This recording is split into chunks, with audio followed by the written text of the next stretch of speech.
días a todos. Tengo el gusto de ser anfitriona de la doctora Mireya Romero Recio en el marco de este congreso de CIEC, y pues me da un gran placer poder presentarla y darle la bienvenida. Voy a leer algunas líneas de su currículum y quizá algún comentario más para su introducción. Mireya Romero Recio es catedrática de Historia Antigua en la Universidad Carlos III de Madrid y directora del Instituto de Historiografía Julio Caro Baroja de la misma universidad. Ella es autora de varios artículos, de varios libros también, entre los que menciono Ecos de un descubrimiento, viajeros españoles en Pompeya, Pompeya, vida, muerte y resurrección de la ciudad sepultada por el Vesubio, y sus publicaciones han sido emitidas en editoriales muy prestigiosas.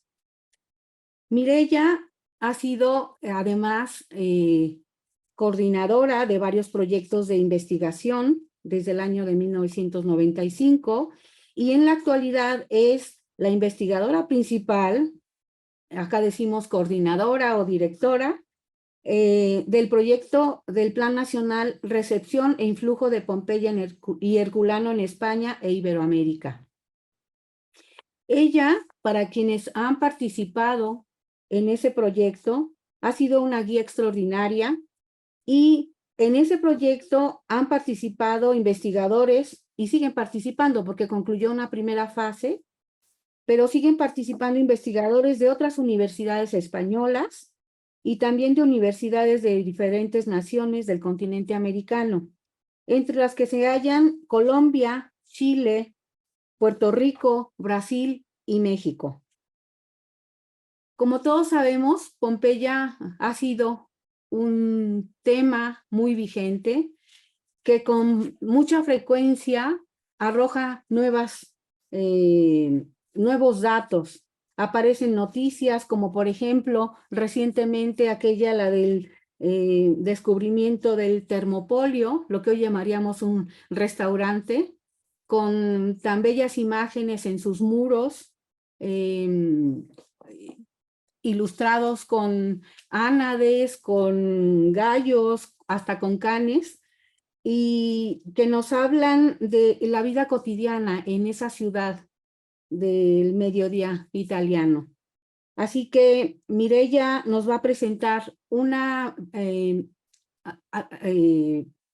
conferencia que está como muy acorde con los temas que propusimos, los temas generales o el título general que propusimos para el Congreso. Ella lo ha titulado Pompeya entre la atracción y el rechazo, contradicciones y apropiaciones del yacimiento campano. Así que sin más, le doy la palabra y agradezco la presencia de todos los que nos acompañan. Adelante, Mireya, bienvenida. Muchísimas gracias, querida Aurelia. Por supuesto, tengo que comenzar agradeciendo a los organizadores de este congreso y en particular a la profesora Aurelia Vargas su invitación para participar con esta conferencia. Me siento muy honrada y muy feliz de estar aquí. Lo cierto es que estoy siguiendo la mayor parte de las sesiones y conferencias y está siendo muy interesante, así que me siento una privilegiada por poder estar hoy aquí compartiendo un ratito con todos ustedes. Voy a compartirles una presentación para comenzar lo antes posible. Bueno, efectivamente, como les decía la profesora Aurelia Vargas, a lo largo de estos últimos 3 años hemos desarrollado un proyecto de investigación en el que ella misma ha participado y ha colaborado y trabajado intensamente, que es el proyecto RePompey, que son las siglas de un proyecto llamado Recepción e Influjo de Pompeya y Herculano en España e Iberoamérica, que estaba financiado por el Ministerio de Ciencia e Innovación de España. En él, como ya ella misma ha señalado, han participado investigadores de diferentes países de Latinoamérica, también de universidades españolas, Y bueno, ahí les muestro algunas de las cosas que hemos realizado, entre ellas pues una página web donde hemos elaborado un mapa en el que hemos tratado de marcar, y seguimos todavía añadiendo información, todos aquellos lugares del mundo en el que aparecen edificios con decoraciones o que están inspirados en edificios pompeyanos. Y son muchísimos. Esto ya nos da un dato muy significativo, ¿no?, de lo que voy a mencionar y de lo que voy a hablar a lo largo de esta conferencia, ¿no? El hecho de que en todo el mundo, en buena parte, ¿no?, de nuestro mundo, existen lugares inspirados en edificios hallados en Pompeya, pero eso también con matices, como vamos a ver a continuación. Lo cierto es que este proyecto pues, nos ha dado muchas satisfacciones. Tenemos algunas publicaciones todavía en prensa que esperemos que vean pronto la luz. Desde luego, lo que está claro, y todos seguro que compartimos, es que Pompeya ha sido uno de los lugares comunes más fácilmente reconocibles del mundo clásico, ¿no? De tal manera que se ha producido una apropiación de esta ciudad en distintos ámbitos, en la literatura, en el arte, por ejemplo, ¿no?, generando un espacio propiamente pompeyano. Ese espacio propiamente pompeyano goza de una gran autonomía dentro del ámbito de la recepción y de la reinterpretación del mundo grecorromano. Dicho espacio además integra elementos que no son específicamente pompeyanos, pero que han sido calificados como tales debido a la enorme popularidad de esa ciudad, ¿no?, que ha tenido un enorme impacto desde el siglo XVIII hasta nuestros días. Como muy bien ha indicado la profesora Aurelia Vargas al principio, pues cualquier novedad en las excavaciones salta a los medios de comunicación, salta a las redes sociales y suscita un enorme interés. Pompeya ha generado múltiples ejemplos dignos de imitación, pero también de rechazo, ¿no? Ejemplos siempre, pero de lo que puede ser imitado o de lo que debería ser repudiado, admirado o censurado, y siempre desde la perspectiva de que todo lo originado en Pompeya podía y puede aún a día de hoy ser de utilidad. La apropiación y reinterpretación que se ha hecho a lo largo del tiempo ha generado diferentes Pompeyas, que aunque contradictorias a veces han sido tan reales como las que rescatan los arqueólogos diligentemente, pues todas ellas han tenido su ámbito de influencia y han dejado una huella indeleble en nuestra cultura.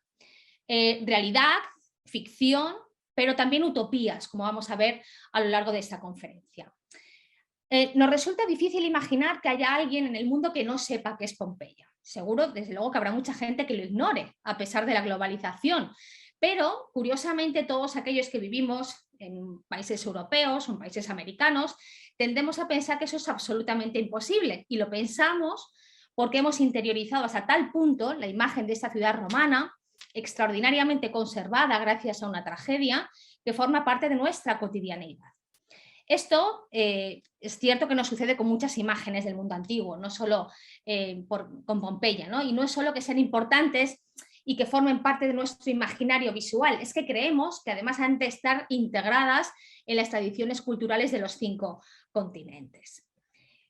Pompeya no es la única ciudad, por supuesto, universalmente conocida de la antigüedad, ni muchísimo menos, ¿no? Roma, Atenas son referentes ineludibles, pero estas fueron grandes urbes donde se construyeron espléndidos edificios, capitales de imperios, grandes centros culturales.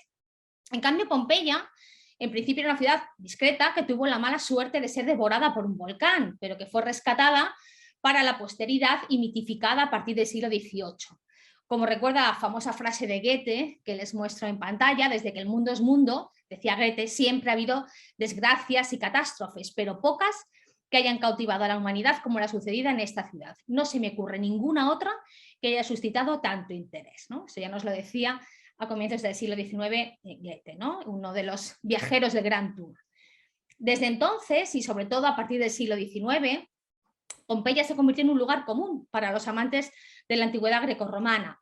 Para bien y para mal, pues no siempre fue juzgada con benevolencia, y desde luego esta ciudad siempre fue extendiendo su influencia por todos los países europeos, llegando a América.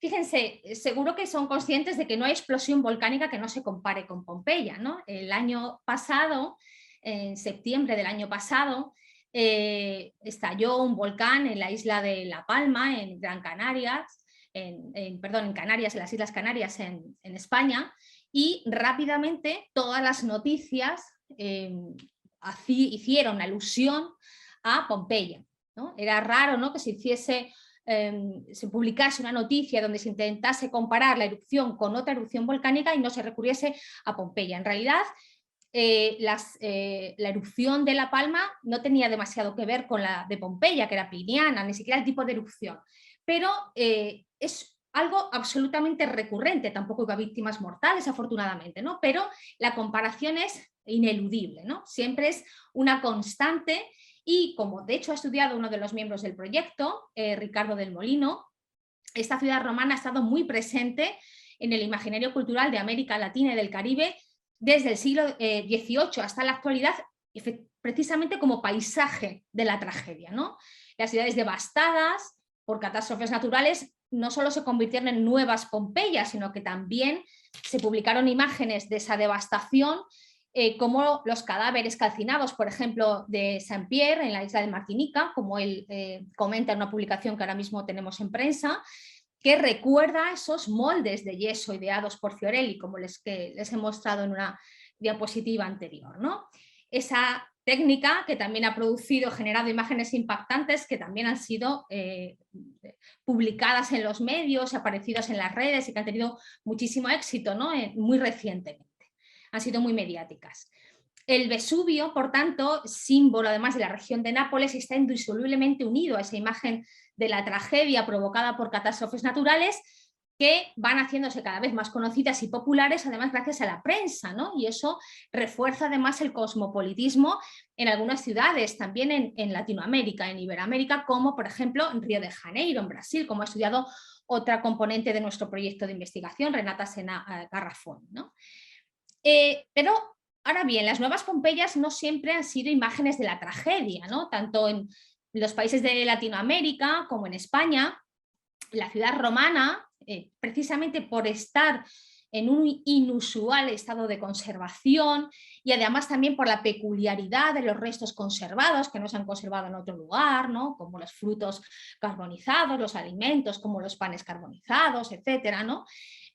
Hizo que se convirtiese en un referente cultural que va a ser también equiparado a importantes ruinas de la antigüedad prehispánica o colonial, en el caso de Latinoamérica, o de la antigüedad hispana también.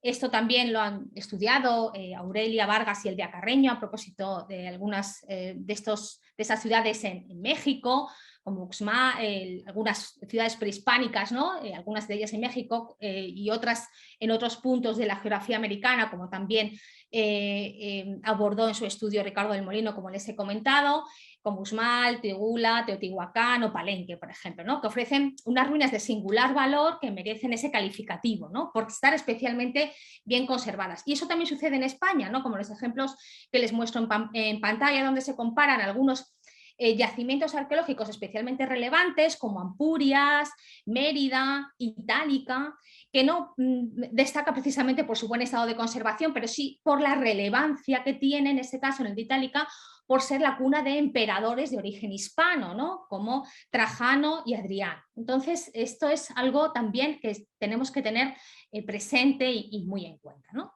Pero como les decía, se trata de una ciudad que genera admiración y genera también rechazo, ¿no? Por ejemplo, les muestro algunos textos, no me voy a detener a leerlos porque se nos iría muchísimo el tiempo, pero creo que sí que son buenos ejemplos, ¿no? De lo que podemos encontrar, sobre todo en los relatos de los viajeros. Los viajeros, tanto españoles como de cualquier otra nacionalidad, pero yo me voy a centrar sobre todo en ejemplos que están relacionados con viajeros españoles o procedentes de algún país americano a Italia y más concretamente a Pompeya, muestran este tipo de sensaciones, ¿no? Que pueden ir de la admiración, de la alegría incluso, del entusiasmo, ¿no? Por conocer al fin un lugar como Pompeya, al rechazo, ¿no? Un viajero de los, digamos, casi de los primeros, ¿no? Que llegan a Pompeya, que como saben empieza a excavarse en 1748, va a ser el padre Juan Andrés. El padre Juan Andrés llega a Pompeya, tiene todas las facilidades, cuenta con todas las facilidades para ver el yacimiento, para ver los restos que se habían sacado, que se estaban llevando al Palacio de Portici, y muestra su entusiasmo, su admiración, ¿no? Incluso con exclamaciones, ¿no? Como lo ven ustedes en ese texto, ¿no? Qué desconocido placer tuve yo aquella mañana, ¿no? Este es de aquellos gustos que no se pueden experimentar en otra parte, que no pueden explicarse con palabras, ¿no? Es el entusiasmo que empuja, ¿no?, a este viajero a hablar en unas cartas que escribe a su hermano sobre su experiencia, cuántas curiosidades se ven allí, qué gusto ver el pan tal cual lo comían los antiguos, qué horas se pasaban tan alegres e instructivas. Es todo, como ven, ¿no?, un relato optimista, alegre, ¿no?, en el que está mostrando, ¿no?, su satisfacción por haber podido acceder al yacimiento, a los restos que hasta entonces se habían excavado, ¿no?, y también poder contemplar esos objetos tan inusuales, ¿no?, que no se habían encontrado en otros lugares del mundo. Sin embargo, por ejemplo, tenemos al lado el texto de otro viajero, Federico Mujer Bolívar, al que le parece penosa la visita a Pompeya, le recuerda la muerte, la tragedia, esas impresiones que, como ven, son muy contradictorias, ¿no? En uno causa gran alegría y entusiasmo ver esos restos, y en otro viajero, en otro visitante, pues percibe la tragedia, la agonía de las víctimas, la angustia de las personas que habían fallecido en una catástrofe como esta, ¿no?, que en ocasiones, pues, claro, se olvida, hace demasiado tiempo como para recordar que allí había muerto tanta gente, y queda únicamente, pues, la alegría de poder disfrutar de unos restos arqueológicos excepcionalmente bien conservados, ¿no?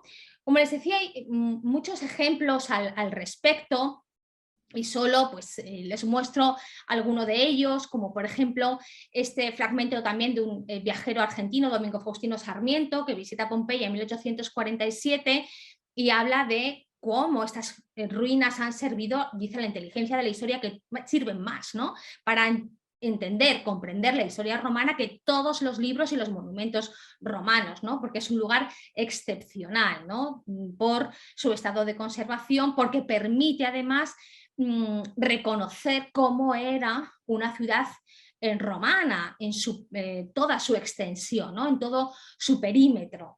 Les traigo además otros ejemplos que están también relacionados con mujeres que visitaron el yacimiento, relatos que han pasado más desapercibidos, que son menos conocidos, como por ejemplo algunas cartas o algunos diarios de viaje de algunas mujeres que visitaron Pompeya, como es el caso, por ejemplo, de Isabel García Lorca, hermana del famoso poeta, que participó en un crucero que organizó la Universidad Central de Madrid junto con el Ministerio de Instrucción Pública, un crucero universitario, ¿no?, donde llevaron en un barco a todos, a un número importante de estudiantes universitarios de la Facultad de Filosofía y Letras de Madrid, pero también de otras universidades de España, a un viaje de formación, ¿no?, por todo el Mediterráneo.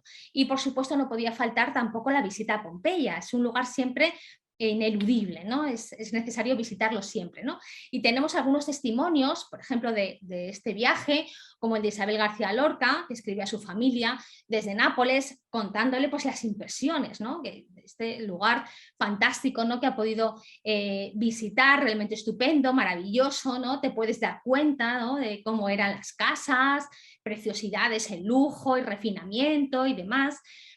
Y aunque no son muchos, tenemos otros testimonios, ¿no? También, por ejemplo, el testimonio de María Castelo Viedma. María Castelo Viedma, además, se casó con un historiador muy conocido por todos ustedes, que es Silvio Zavala. Ellos ambos participaron en este crucero por el Mediterráneo, y María Castelo publicó en un periódico en Tenerife pues algunos relatos sobre este viaje, ¿no? Y también pues insiste, ¿no?, esta idea de que una de las lecciones más importantes que puede aprender una persona para conocer, ¿no?, cómo es la historia es visitar estas ruinas, ¿no? Pompeya, por ejemplo, donde se ven las casas, las calles, los jardines, todas esas cosas que pueden estar mezcladas también con esa sensación, ¿no?, ambigua, ¿no?, del horror de la catástrofe, los fallecidos y demás, pero que por otra parte ofrecen una información tan relevante, tan destacable, que ha de sopesarse, ¿no?, y valorar adecuadamente la importancia que tiene, ¿no?, en su justa dimensión, ¿no?, en lo que ofrece como documento histórico, pero también en testimonio de lo que es una catástrofe, una tragedia semejante. Otro de los espacios que más ambigüedad van a generar, van a estar siempre también entre la admiración y el rechazo, va a ser ese gabinete de secreto, gabinete de Yetioshenny, ¿no?, donde se iban almacenando todos aquellos objetos que se consideraba que no debían de ser vistos por el público, ¿no?, pues porque eran falos o representaciones eróticas y demás que consideraban que no podían estar expuestos al público. Solamente podían verlo los varones, consideraban que las mujeres tenían un espíritu demasiado sensible como para ver este tipo de objetos, y además con un permiso especial, ¿no? Este gabinete genera mucha literatura, ¿no?, entre los viajeros y también, en cierto modo, pues también entre la admiración y el rechazo también, ¿no? Por ejemplo, pues tenemos este testimonio que les he seleccionado entre muchísimos, porque es raro, ¿no?, el viajero que no haga alusión al gabinete secreto, para bien o para mal, ¿no? En general para mal, como es en este caso, porque además se trata de dos peregrinos, dos viajeros que además realizaron un viaje por el Mediterráneo, sobre todo con el objetivo de llegar a Tierra Santa como peregrinos y a su regreso pues también visitar Roma, el Vaticano y demás. Pero, por supuesto, van también a Nápoles y no se privan tampoco de visitar el gabinete secreto, ¿no?, donde pues hacen una crítica, ¿no?, de lo que allí ven, ¿no?, aquella sentina pestilencial, ¿no?, lo que corrompe, bueno, en fin, todos estos comentarios en los que se alude a lo terrible, ¿no?, de lo que se ha visto, pero ciertamente lo han visto, ¿no?, no se han perdido y han perdido la oportunidad de solicitar los permisos para poder visitarlo y lo han podido ver tranquilamente, y en cambio para otros viajeros vemos que, bueno, efectivamente se destaca, ¿no?, como algo insólito, ¿no?, como esos objetos, esas representaciones que además hicieron abundar en el mito de Pompeya como lugar de corrupción. Muchos textos, en mucha literatura está definida como la nueva Sodoma y Gomorra, ¿no?, porque es el lugar de lujuria y depravación, por la cantidad de imágenes de este tipo que habían aparecido, que ciertamente aparecen en Pompeya y en otros lugares, porque las pinturas en otros lugares se habían perdido, ¿no? Es otra de las características importantes de Pompeya, es que se pueden conservar ese tipo de testimonios y de decoraciones que no se conservan en otros lugares, ¿no? Por ejemplo, pues este pintor, Adelardo Covarsí, que visitó Pompeya ya a comienzos del siglo XX, era muy joven además, con 22 años, pues hace un comentario bastante diferente, ¿no? Es verdad que dice, bueno, que era algo, dice, esta es la primera vez que ven nuestros ojos la psicalipsis y el arte tan íntimamente relacionados, ¿no? No queda duda, pero por otra parte dice que recomienda a todo el mundo que vaya a verlo, ¿no?, y que vea además ese grupo escultórico del Sátiro y la Cabra, ¿no?, que incluso en nuestra época ha generado alguna polémica, ¿no?, sobre su exhibición, si debería estar tapado, no debería estar tapado y demás. En fin, como ven, admiración, rechazo y demás. Otra cuestión interesante que está vinculada a las pinturas es el hecho de que, en principio, se criticó bastante, ¿no?, las pinturas que se habían hallado en Pompeya, ¿no?, desde el punto de vista artístico, ¿no?, pues que no trabajaban adecuadamente la perspectiva, había errores, como por ejemplo dice Leandro Fernández de Moratín, que visitó Pompeya a finales del siglo XVIII, poco uso de los escorzos, es decir, le sacan muchos defectos, pero sin embargo las pinturas van a tener un éxito enorme, ¿no? Las primeras pinturas que se van a publicar van a ser las que aparezcan en las Antiquità d'Hercolanos Poste. Bueno, en realidad habían ido apareciendo otras publicaciones no autorizadas que no eran fieles exactamente a la realidad, porque no se permitía, ¿no?, a los artistas que permaneciesen, ¿no?, durante un tiempo contemplando esos objetos, ¿no? Porque el rey pretendía monopolizar la publicación de estas obras y no quería que saliesen publicadas en ningún otro lugar hasta que no se publicasen las Antiquitae Herculanos Poste. Bien, como digo, a pesar de que en principio hay muchas críticas, ¿no?, por parte, digamos, de los intelectuales que visitan el yacimiento, lo cierto es que las pinturas se van a convertir en uno de esos hallazgos que van a tener un eco impresionante, ¿no?, en el mundo del arte y sobre todo en el ámbito de la decoración de interiores, ¿no? Los motivos que son prácticamente calcados en muchos casos de motivos hallados en las excavaciones de Pompeya y Herculano. Herculano, además, como han visto, apenas lo he mencionado, y es que queda como en un segundo plano, ¿no?, porque Pompeya empieza a ganar tal relevancia que lo que en principio se llaman motivos herculanenses pasan a desaparecer, ¿no?, y a quedar engullidos, ¿no?, por ese término global de pompeyano, ¿no?, que alude a todo lo que tiene este estilo y a todo lo que se ha encontrado en esas excavaciones, tanto en Pompeya como en Herculano, como también en Estavia. Les traigo algunos ejemplos que son muy conocidos, ¿no?, como estos funambulistas hallados en la villa de Cicerón, que aparecen. Aquí arriba tienen el fresco original que se conserva en el Museo Arqueológico de Nápoles.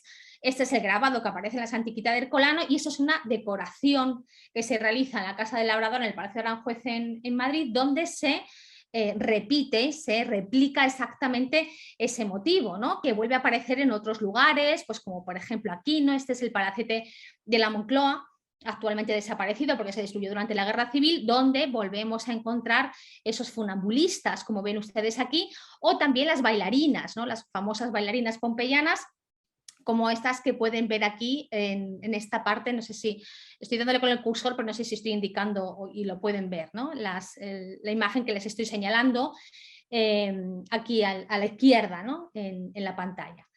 Las bailarinas, como les decía, pues que van a ser un motivo muy recurrente, ¿no?, van a aparecer en muchísimos lugares.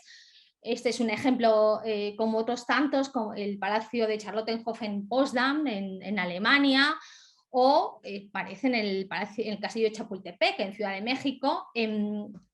Esto lo saben bien Aurelia Vargas y Elvia Carreño, que también han trabajado y tienen también en prensa una publicación donde aluden a esas decoraciones pompeyanas en el castillo de Chapultepec.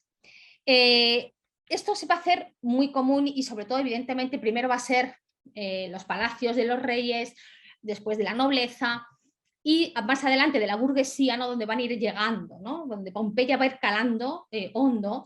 Este es un ejemplo muy, muy significativo, esta mesón, esta casa pompeyana, ¿no?, que hace construir el príncipe José Napoleón en París, que también fue destruida, no se conservan, pero sí se conservan muchas fotografías de la época donde se pueden ver, ¿no?, cómo eran esas estancias inspiradas en las casas pompeyanas, o incluso en ese cuadro, ¿no?, de Boulanger, que recrea el atrio también de esta casa pompeyana, de esta mansión que se hizo construir en París, ¿no?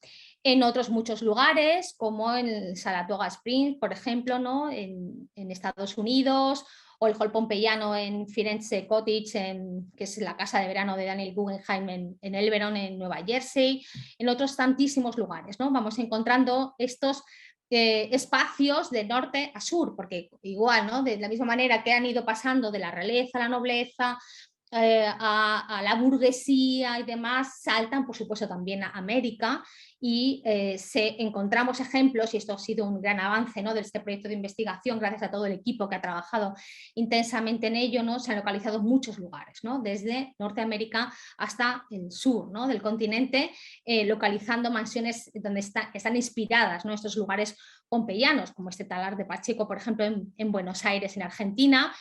Es interesante ver, por ejemplo, cómo este arquitecto sueco, Enrique Aberg, habla de la casa de Pompeya y la conecta con las casas de Buenos Aires, por ejemplo, ¿no? Y habla de un futuro estilo nacional. Están pensando, ¿no?, en un estilo que defina adecuadamente ese nuevo estilo arquitectónico, y se fija, por ejemplo, ¿no?, en el estilo de las casas pompeyanas, ¿no? Y eso se va a extender ampliamente por América, también como un modo, como se ha visto en el proyecto, de romper con la metrópoli, de romper con España, ¿no? Es la forma de crear un nuevo modelo, un nuevo estilo que rompa con el tradicional que se había venido implantando desde la conquista, desde la llegada de los españoles a América, esa imagen de ruptura también, ¿no? Con la metrópoli a través de otra vía, ¿no? La conexión con el mundo antiguo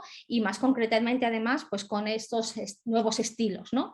Que hacen que esta nueva élite, ¿no? encuentre nuevos referentes también, y en algunos casos los encuentra muy bien, ¿no? En el mundo antiguo y más concretamente en Pompeya. Les muestro algún otro ejemplo, como esta casa que se encuentra en Popayán, en Colombia, la casa del poeta soldado Julio Arboleda, también con este patio así inspirado en un atrio pompeyano. Por supuesto, esto digamos que se va generalizando, ¿no? Cada vez más y va calando en diferentes capas sociales, digamos que incluso derramándose, descendiendo, ¿no? Esta es una casa que se hace construir Vicente Blasco Ibáñez en la Malvarrosa, en Valencia, y donde se integra esto que se conoce como la galería o la terraza pompeyana. En realidad no es un atrio propiamente, ¿no? Sino que es una terraza abierta para tener vistas al mar, donde están esas cariátides, ¿no? Donde se conjugan muchos elementos, pero todos recurriendo a la antigüedad, ¿no? Tanto griega como romana, porque algunas pinturas que están en esa terraza, gracias a las fotografías, pues hemos podido ver que son fotografías inspiradas sobre todo en vasos, en cerámicas griegas.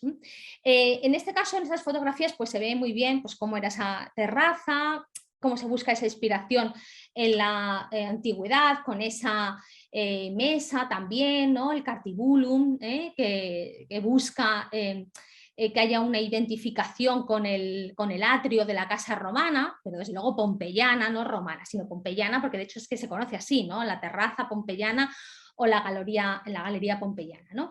Y además sabemos también por los testimonios, ¿no? Sobre todo de unas entrevistas que se realizaron a su hija muchos años después, que las pinturas que estaban en el techo de esa terraza imitaban, según indicaba su hija, esta casa también se tuvo que demolerla, ¿no? Por su mal estado de conservación. O sea, después hizo una reconstrucción, ¿no? Pero no es la original, entonces todas estas decoraciones se perdieron, ¿no? Y en el techo sabemos que se pintaron, y lo decía su hija, ¿no? Algunas pinturas inspiradas en algunas casas pompeyanas, como por ejemplo la casa de los Betios, ¿no? Efectivamente, gracias a las fotografías que se han conservado, pues por ejemplo sí que se puede determinar que este fresco de la casa de los Betios, el Castigo de Dirce, se copia tal cual, ¿no? En el techo de la terraza de esta casa. Claro, pero les decía, ¿pompeyano o no? ¿No? Porque claro, lo pompeyano se convierte en una marca, ¿no? Y es en una marca con la que se puede aludir en el caso de las decoraciones y demás, a todo lo que se inspira en la antigüedad clásica, incluso griega, porque se habla a veces de ejemplos de casas griegas recurriendo a la casa pompeyana, ¿no? Entonces, es una especie de saco sin fondo, ¿no? Donde se van volcando todas aquellas cuestiones, ¿no? Que están relacionadas con el mundo de la antigüedad clásica, se vuelcan en este concepto, ¿no?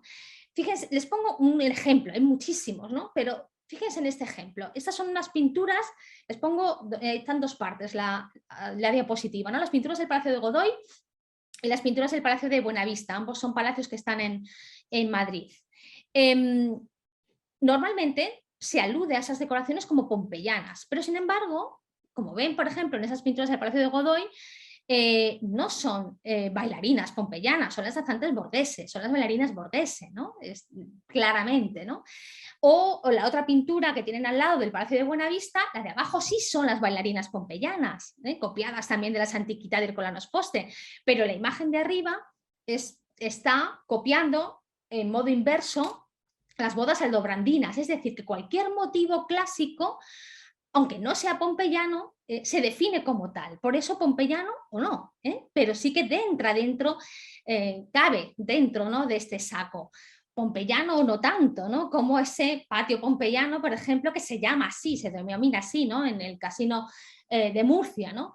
Bueno, está inspirado en todo caso en un atrio, ¿no?, de una casa romana, pero desde luego no es propiamente un estilo que podríamos definir como pompeyano, o las pinturas de la Galería Pompeyana, tal y como se define y se llama, que realizó Alejandro Ferrán en el Palacio de Liria en Madrid, lo que es actualmente la Casa de América, donde también pues, son pompeyanas porque la galería se llama Pompeyana, tiene rojo pompeyano y las bailarinas, por ejemplo, de las puertas recuerdan a las bailarinas pompeyanas en su actitud, pero ya no son esas copias exactas, ¿no? Pero entran dentro de este saco pompeyano, como todavía esto que aún es menos propiamente y puramente pompeyano, ¿no? Como el salón pompeyano del Palacio de Santoña, por ejemplo, que si ustedes lo ven, pues no parece muy pompeyano a primera vista, ¿no? Sencillamente hay unas guirnaldas, en algunos casos aparecen las máscaras, como en el caso del Palacio Bauer, pero no son exactamente ni mucho menos pompeyanas, ¿no?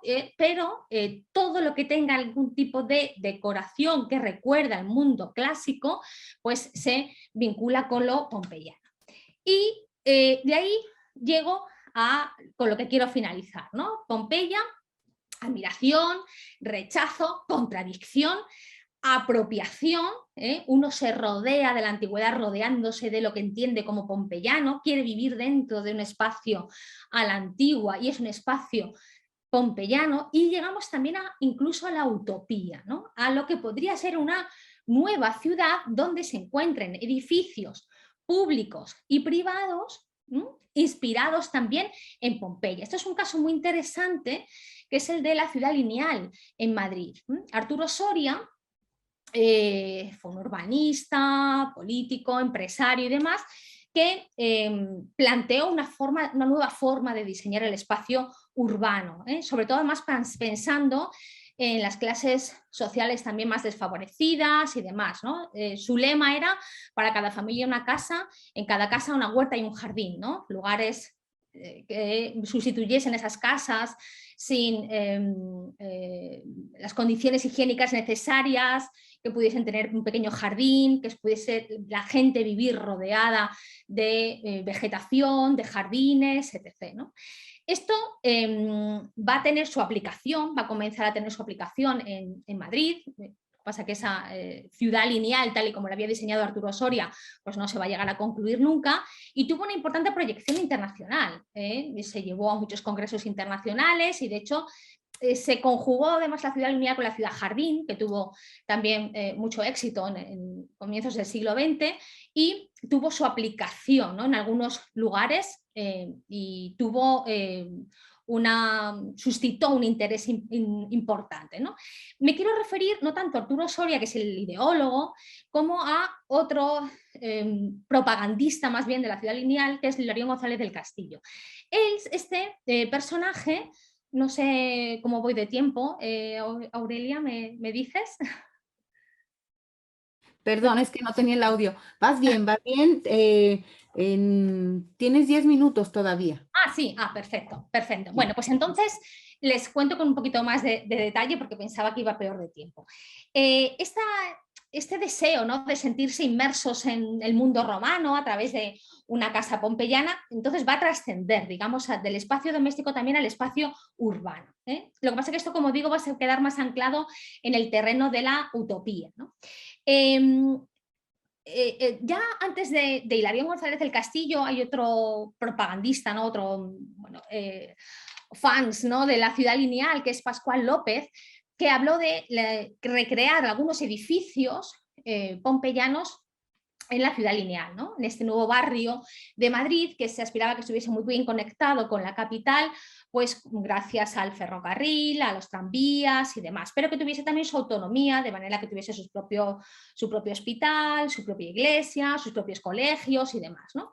En una zona pues ajardinada, con casitas, donde incluso pudiesen convivir distintas clases sociales, ¿no?, porque salían a la venta pues casas más pequeñitas para gente con menos poder adquisitivo y casas más grandes para aquellos que podían permitirse un hotel, ¿no?, tal y como se llamaba entonces, una casa características mejores, ¿no? Con más grandes y demás.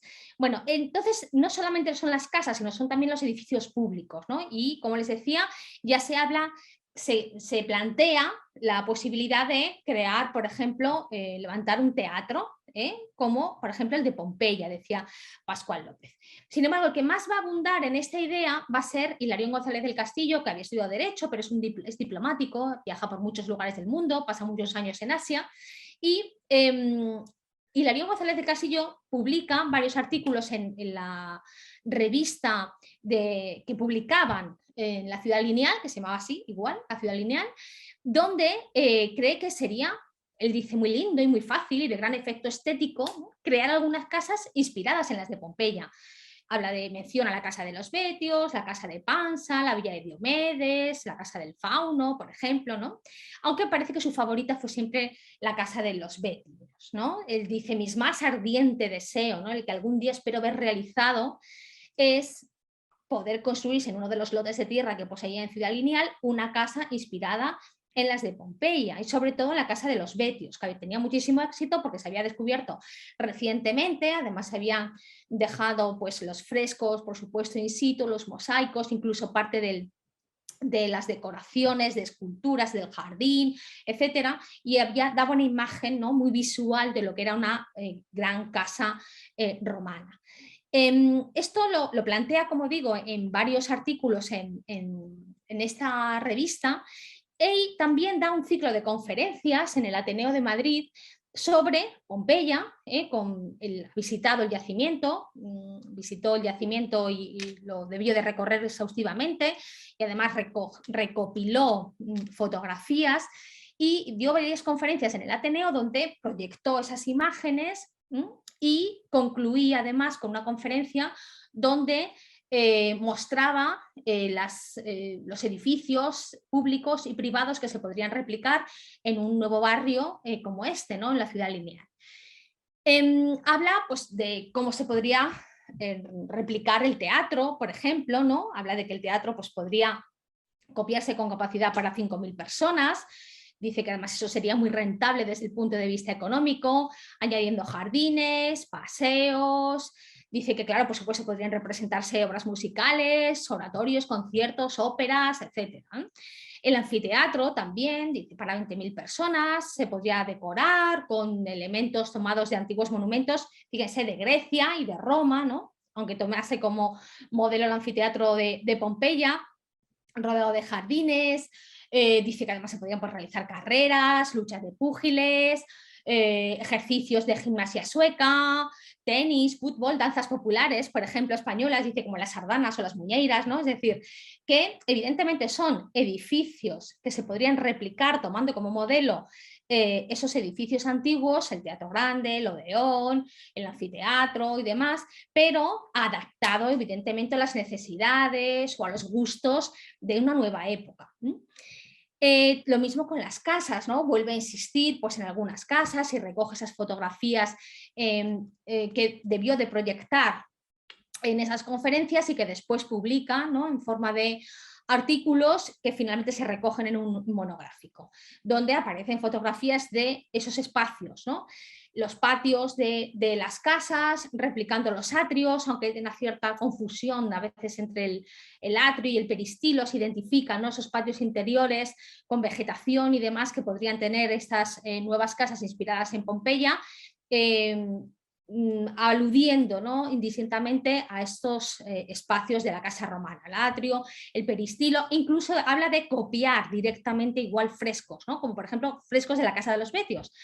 Es interesante puesto que sabemos, como les he comentado hace un momentito, ¿no?, que efectivamente en la casa de Vicente Blasco Ibáñez se copiaron, ¿no?, esos frescos. Bueno, pues no tenemos constancia de que esto llegase a realizarse nunca, ¿de acuerdo?, en Ciudad Lineal, pero es interesante, por eso lo digo que se queda en el terreno de la utopía, ¿no?, es interesante ser conscientes de hasta qué punto, ¿no?, tuvo un impacto determinante, incluso en nuevos modelos urbanísticos, ¿no?, donde se está pensando en una nueva forma de hacer la ciudad, mucho más amigable, mucho más higiénica y mucho más acorde a los nuevos tiempos, adaptada a las nuevas tecnologías, por supuesto, con sus tranvías, con luz eléctrica, con agua corriente y demás, pero tomando como modelo la casa e incluso los espacios.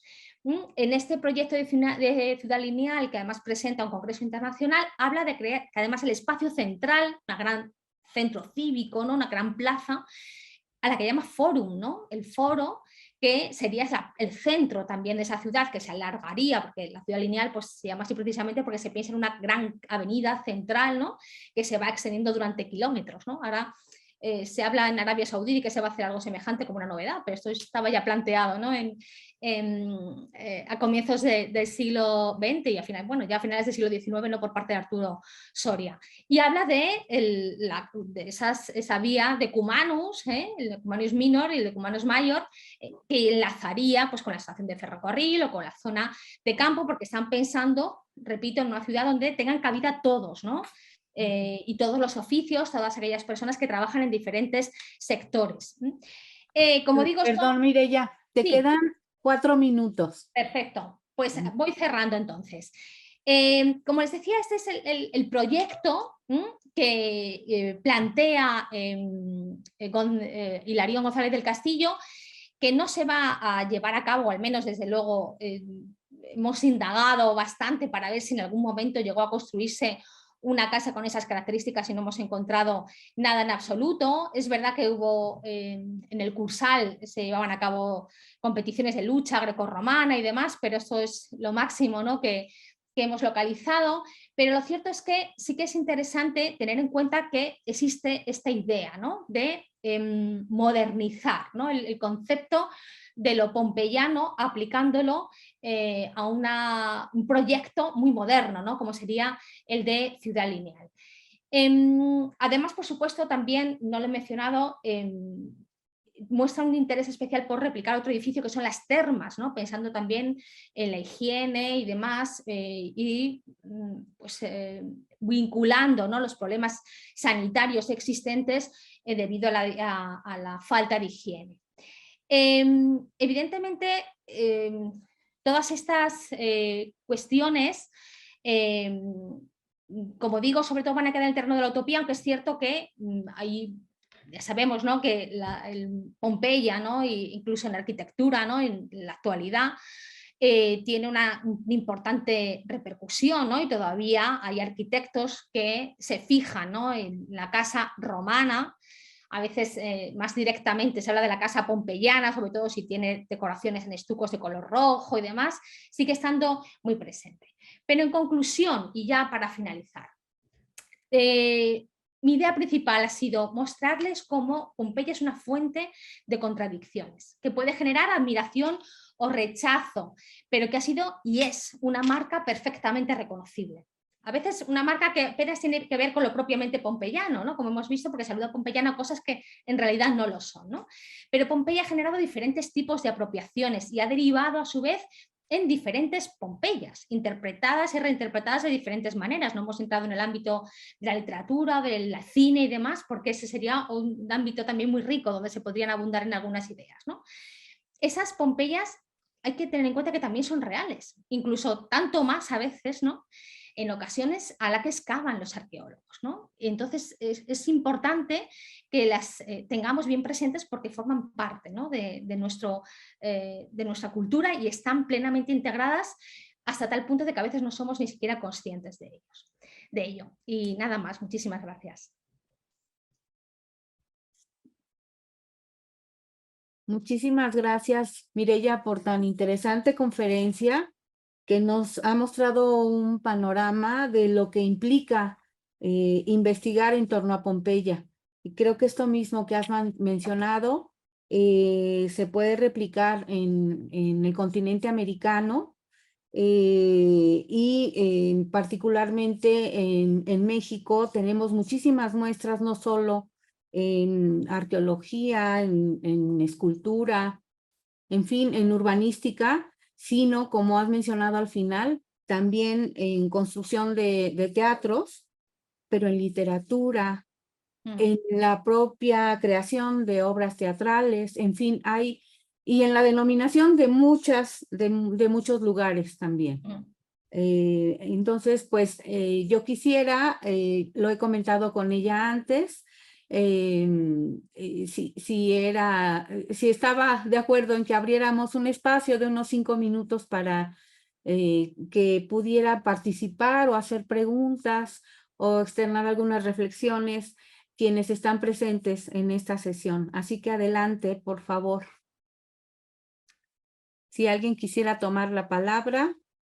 Creo que en el chat hay una Sí. pregunta, Aurelia. Sí, hay una pregunta. Sí. Bueno, hay pues felicitaciones, desde luego. Y Elvia Carreño te felicita y pregunta, ¿podemos hablar de inspiración pompeyana cambiando lo que refieren las fuentes como estilo pompeyano? Sí, podemos hablar de inspiración pompeyana, pero lo cierto es que también podemos hablar de lugares, objetos, obras literarias de inspiración pompeyana que en realidad no se basan en modelos propiamente pompeyanos. Quiero decir, es como cuando en arquitectura, en el clasicismo, pues identificamos todo lo que es blanco impoluto, ¿no? Con lo clásico, aunque sabemos que las esculturas, los monumentos y demás estaban coloreados. El modelo que se está tomando es un modelo inexistente en la antigüedad, pero es nuestro modelo, ¿no? Y es real para todos aquellos, ¿no?, que se han fijado en ese modelo a lo largo de la historia. Con Pompeya pasa un poco lo mismo, podemos hablar de inspiración pompeyana, por supuesto, pero lo cierto es que muchas veces, incluso hablando de inspiración pompeyana, se está hablando de referentes que no son propiamente pompeyanos, que son antiguos, romanos, griegos, pero ni siquiera son propiamente pompeyanos. Sí. Como bien sabéis vosotras, ¿verdad, Aurelia y Elvia? Sí, ha levantado la mano la doctora Cecilia Jaime, quien es coordinadora de nuestro colegio de estudios clásicos en la Facultad de Filosofía y Letras. Adelante, Cecilia, por favor. Sí, muchas gracias, Aurelia. Y bueno, muchas gracias, doctora Mireya Romero, por esta excelente conferencia. Ha sido, bueno, me interesa particularmente la arquitectura, entonces ha sido muy ilustrativa y la he disfrutado muchísimo. Tengo una pregunta que no sé si sea muy específica, pero bueno, tiene tiempo que estoy como cazando esta información, porque ahora habló usted de distintas pinturas pompeyanas, y creo que también la pintura pompeyana es una de las fuentes más ricas que tenemos para el conocimiento de, bueno, en general para el estudio de la iconografía y la filología de la antigüedad.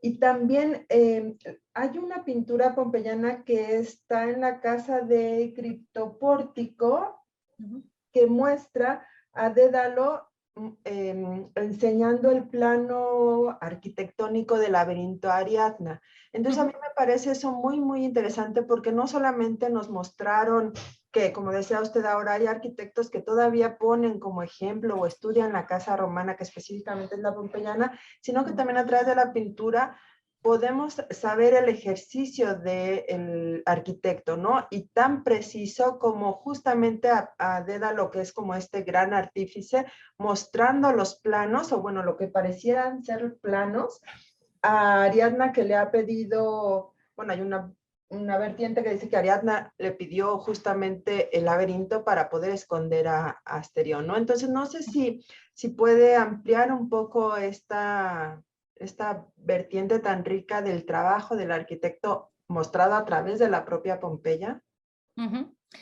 Pues muchísimas gracias por tus comentarios, Cecilia. Lo cierto es que no soy una especialista en el tema y no podría decirte, porque sobre todo mi trabajo ha estado más relacionado con la recepción de esos modelos.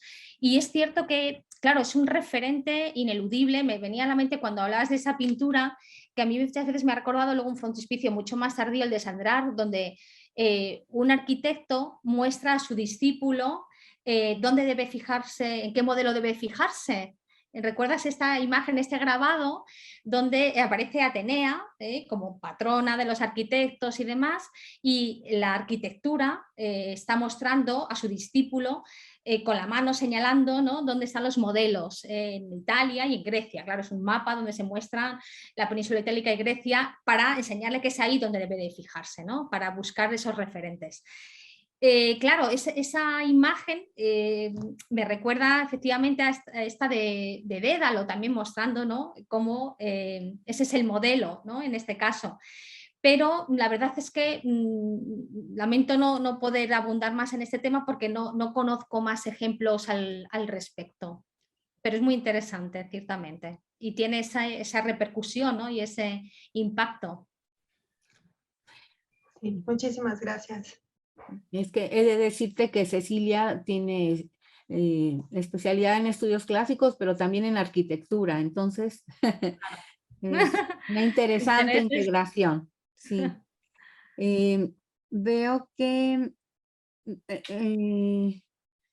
de Mariana Caviccioli, perdón, dice, excelente conferencia. Me gustaría decir que en Salvador Bahía también hay algunos ejemplos de estos motivos pompeyanos. Gracias. Pues, Gracias. muchas gracias. Marina. Marina, si no te importa, me encantaría que me dijeses cuáles son. Si no te importa escribirme un correo electrónico, si tecleas mi nombre Universidad Carlos III, sale mi correo. Si no te importa escribirme un correo electrónico para decirme a qué ejemplos te refieres, te lo agradecería muchísimo. Muchas gracias. Bueno, pues nuestro tiempo se ha agotado. Muchísimas gracias, Mireya, por esta excelente conferencia.